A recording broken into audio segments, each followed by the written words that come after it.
한국장로교단의 헌법이 공포된 지 올해로 100년이 됐습니다. 이와 관련해 취재 기자와 이야기 나눠보도록 하겠습니다. 국민일보 장창일 기자와 함께합니다. 안녕하십니까? 안녕하세요. 네, 장로교단 헌법이 공포된 지 올해 100년이 됐다고 하는데 네. 어떤 내용인가요? 네, 장로교단은 헌법주의를 따른다고 할 정도로 헌법이 중요합니다. 네. 현재 모든 장로교단 헌법 가지고 있는데요. 원래 이 장로교단들 뿌리는 하나였습니다. 1912년 출범한 조선예수교 장로회가 현재 장로교단들의 뿌리인데요. 네. 평양신학교에서 창립총회를 한 뒤 장로교회 역사를 써내려가기 시작했습니다. 그런데 교단이 처음 시작될 때는 헌법이 완비돼 있지 않았습니다. 미완의 헌법 위에 총회가 세워진 셈이죠. 네. 네. 그렇다면 헌법 제정 과정이 어땠는지도 소개를 해주시면 좋을 것 같습니다. 네, 미완의 법 체계 위에 세워진 교단의 성장세에 빨랐습니다.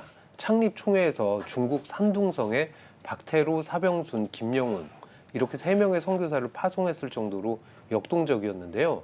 1919년 8회 총회에서는 교회 진흥운동을 결의하고 전국적인 전도운동도 했죠. 교세가 성장할수록 완전한 헌법에 대한 요구가 커졌습니다. 1915년 열렸던 4회 총회에서 사무엘 마펫, 호러스 언더우드 선교사와 양전백, 김필수, 김선두 목사 등 5명으로 구성된 교회정치 편집위원회가 출범한 것이 이 헌법 제정을 위한 첫 출발이었습니다.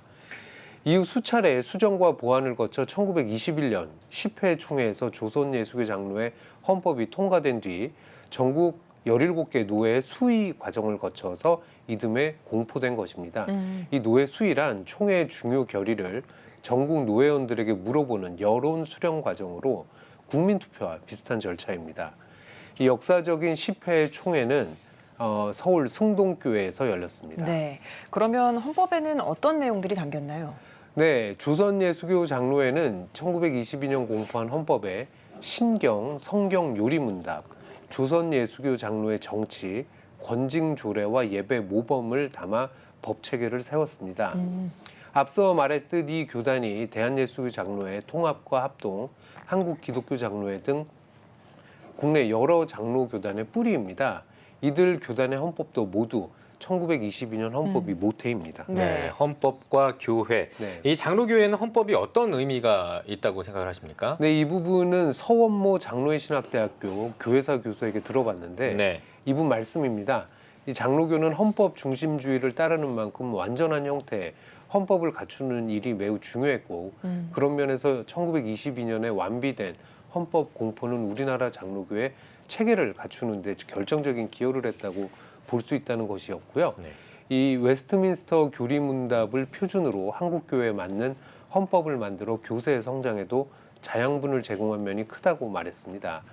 그 사이 장로교가 분열했고 이미 한 세기가 지난 만큼 각 교단의 현실과 시대상을 반영한 세밀한 헌법 개정도 필요하다고 말했습니다. 네. 이 서 교수 마지막 말인데요. 헌법 개정 시 편의주의를 지향하고 신앙과 교회의 전통을 세밀하게 반영해서 개정하는 노력도 중요하다고 조언했습니다. 네. 9월은 국내 장로교단들의 총회가 열리는 시기인 만큼 한국교회가 더 큰 의미를 부여할 수 있을 것 같습니다. 장창일 기자 잘 들었습니다.